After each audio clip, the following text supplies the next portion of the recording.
안녕하세요. 책으로 공부하는 미래 시청자 여러분. 저는 채널 운영자 신인상입니다. 오늘은 빅 히스토리의 끝판왕 코스모 사피엔스라는 책인데요. 어, 빅 히스토리는 저거예요. 그 우주 빅뱅 이론부터 시작해가지고 저 인간의 진화까지 그냥 한눈에 쭉 이렇게 한 걸음에 그쵸 연속적으로 어떤 보는 이제 지구과학과 물리학과 화학과 생물학이 융합한 그리고 인문학과, 여기다 인류학과, 그쵸? 지질학까지 그쵸? 포함하는 거대 학문의 어떤 무슨 뭐야 하면 이제 용광로 같은 거죠. 그 빅히스토리였는데요. 그 책 중에서 제가 보면 정말 제일 좋았던 책이 이제 코스모 사피엔스라는 책인데 이 책을 오늘 여러분들에게 소개해 드리려고 합니다. 저자에 대한 얘기, 책 컨셉과 쟁점에 대한 얘기, 그리고 저자가 말하는 우주, 생명, 인간, 미래 너무 거창하고 너무 그쵸? 소중한 주제들이잖아요. 이 주제들에 대해서 저자는 어떻게 얘기하고 있는지 이제 정리를 해드리고요. 책공미가 평가를 하겠습니다. 저는 제 양력에는 달라진 건 없고요. 이 코스모 사피엔스라는 책, 사피엔스라는 말도 유발 하라리가 생각나고 코스모스가 생각나면 이제 칼 세건이 생각나시겠죠? 두 책을 둘 다 좀 쉽고 재미있게 쓴 책이지만 이 책이 그렇게 쉽고 재미있는 책은 아니에요. 지금 난이도는 좀 만만치 않습니다. 이 문과생들에겐 좀 어렵고 이과생도 물리면 물리 우리 다 그러니까, 예, 과학이 이렇게 세분화의 길을 걷기 때문에 그렇죠. 근데 저는 이런 생각을 해요. 과학자라는 직업은 굉장히 혁신적이고 진보적인 것 같지만 그 뭔가를 발견하려고 할 때 지가 발견하고 싶은 것 이상으로 발견할 때는 주체 못할 정도로 어떤 뭐랄까 보수적이 된다. 뭐 그런 느낌을 갖는 어떤 과학의 어떤 한계도 분명히 있는데 그런 점에서 이제 과학자와 이제 소위 말하면 인문학자들이 조금 성격이 다르기도 한데요. 코스모 사피엔스라는 말에는 그죠. 그렇게 범위가 지금까지 나온 모든 학문 중에서 가장 울타리가 넓은 그죠. 그런 이야기를 할 수 있겠고요. 뭐 범위만 따지면 뭐 저 학문계의 그 몽골 제국이라고 할 수 있겠죠. 그 가장 넓은 영토를 다스렸던 그렇습니다. 이 사람이 존 핸즈라는 사람이고요. 뉴욕이 아니고 런던 대학교에서 화학 전공했고 그리고 필드 시험을 두 번이나 받았더라고요. 그리고 이제 기본적으로 지금 하고 있는 이제 지금 일은 이제 소설도 쓰고 있고요. 그리고 여기저기 강연 나가고 있고요. 자유기공학이에요. 어디 대학에 소속되고 있는 사람은 아니고요.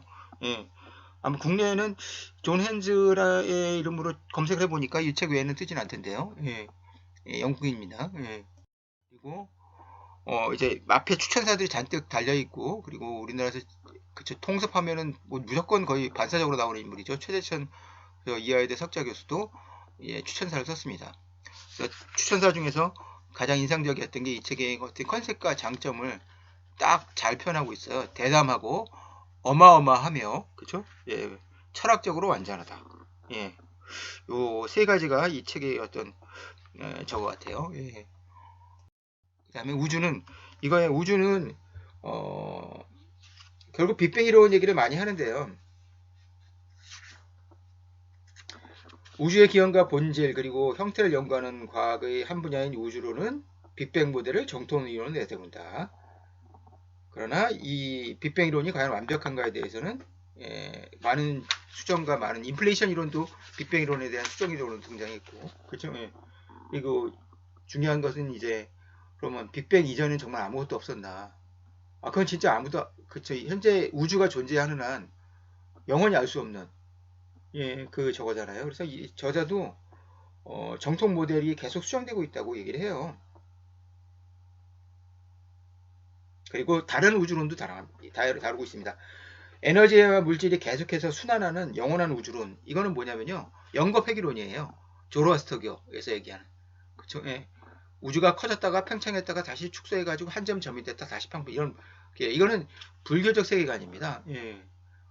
그리고 어, 뭐랄까 이제 또 그리고 다중우주론도 이야기를 합니다. 다중우주론은 이제 그 SF 영화에서 소설에서 즐겨 사용되는 평행우주 얘기입니다. 그렇죠?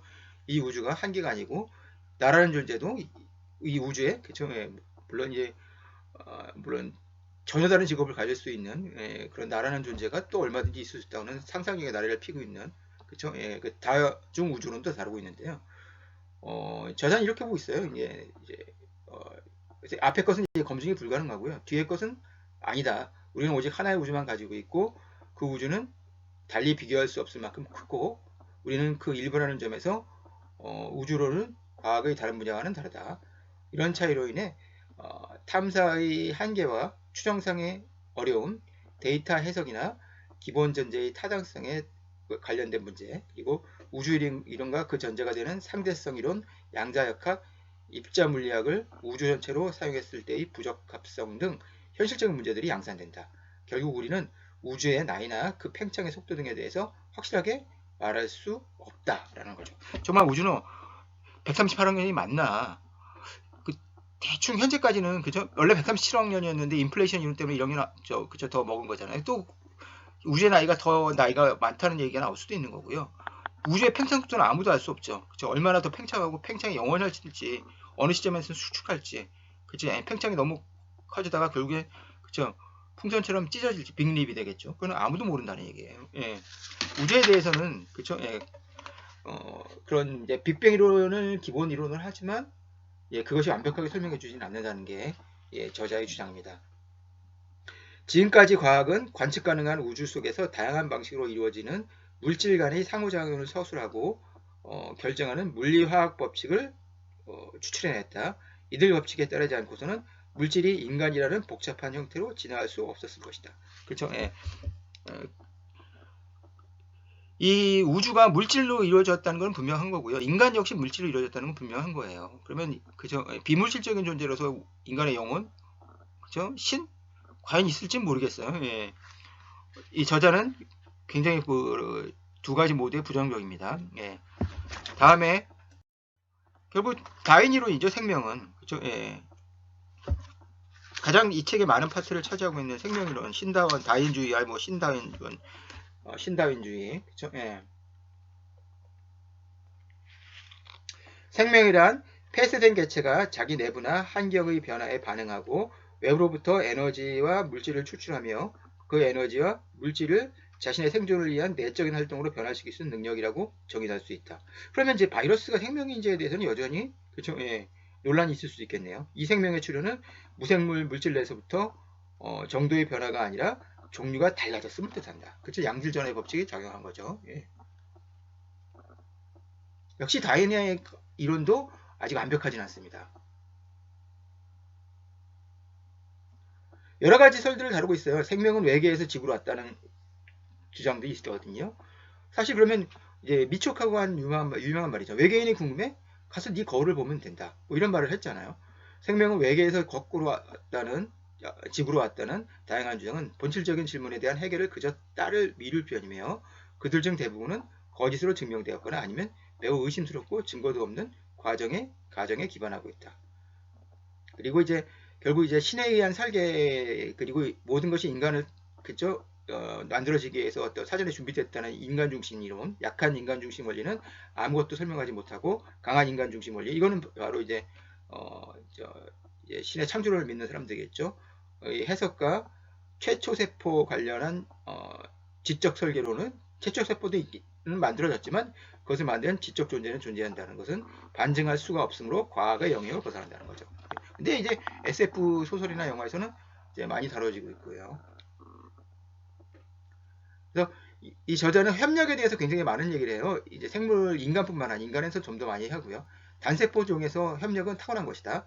여러 종의 곤충들처럼 작은 동물의 경우에 협력은 타고나는 것일 뿐이 아니라 한결 복잡하고 때로는 강제된다. 이런 행동은 혜택이 서로에게 돌아가고 협력이 자발적으로 이루어지는 협동주의와 구분하기 위해 집단주의라고 표현하는 편이 더 낫다. 이런 얘기를. 물고기에서 영장류리까지 종의 형태론적 복잡도는 늘어감에 따라 시행착오를 거쳐 배우는 개체별 학습보다 더 효과적인 사회적 학습이 점점 늘어나서 타고난 행동을 대체해 간다. 이렇게 사회적 학습을 통해 터득한 그렇죠. 학습도 사회적인 겁니다. 터득한 기술을 유전되기도 한다. 각각의 강 내에서 종속 과목 강목이 그 얘기예요. 사회적 학습의 증가 정도는 뇌의 복잡도 증가나 지능의 증가 정도가 상관관계가 있으며 지능 증가 정도는 도전적인 문제에 관해 보다 새로운 해결책을 만들어내는 것으로 정도로 측정한다. 그런 면에서 이제 인간 얘기가 나올 수밖에 없죠. 그다음 세 번째, 그렇죠. 인간은 진화는 이어질 거야. 예, 인간이 협력을 하고 있다는 얘기니까 협력의 증거를 보면요. 여기서 이 책에서 또 많이 인용되는 게 스티븐 핑커의 우리 안의 선언봉사인데 선언 본성인데 사고가 진화하면서 공격성이 줄어들 뿐 아니라 인간은요 협력도 증가했다.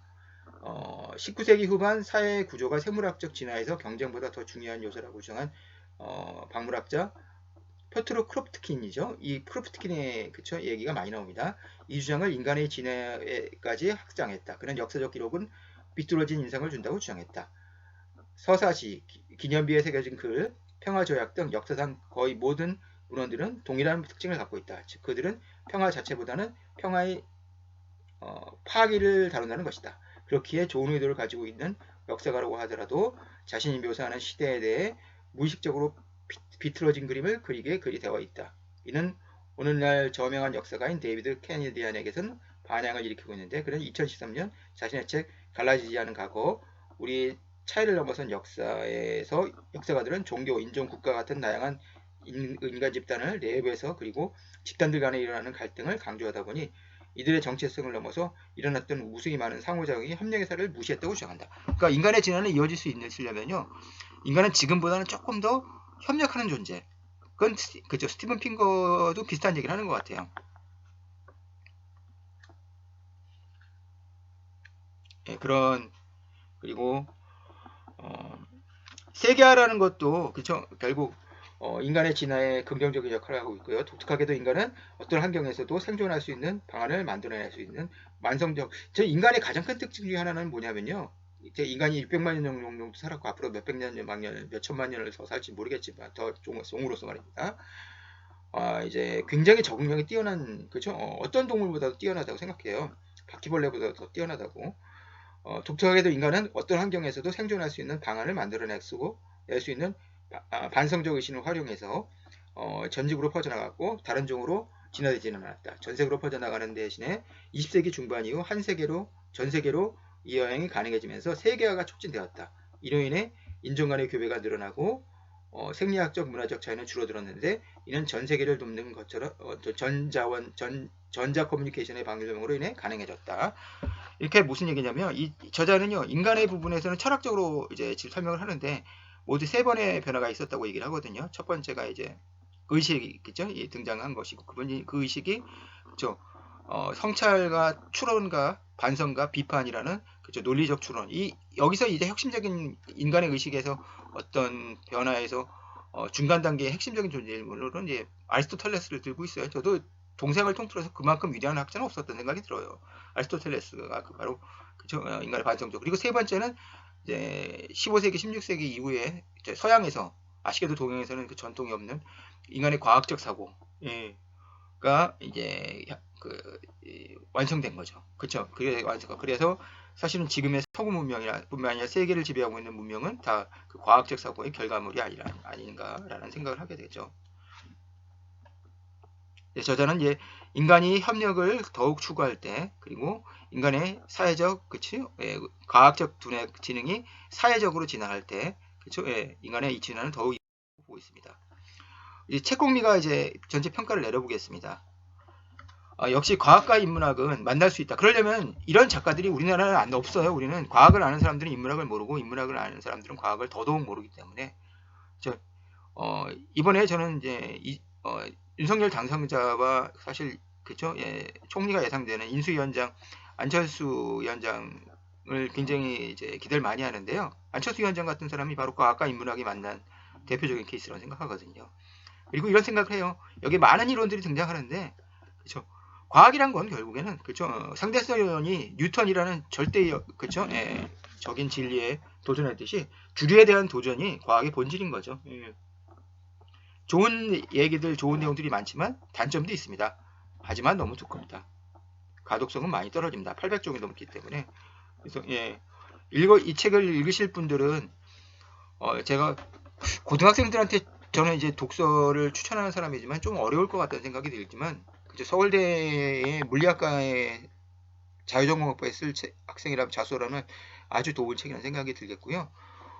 이제 대학 가서 이제 어, 좀 더 인간이라는 거, 우주라는 거, 생명이라는 거에 대해서 본질적 의문을 갖고 있는 사람들이라면은 시간을 내고 어떤 방학이라든지 아니면 무슨 휴가 기간에 집중적으로 읽어볼 만한 책이라는 생각이 듭니다.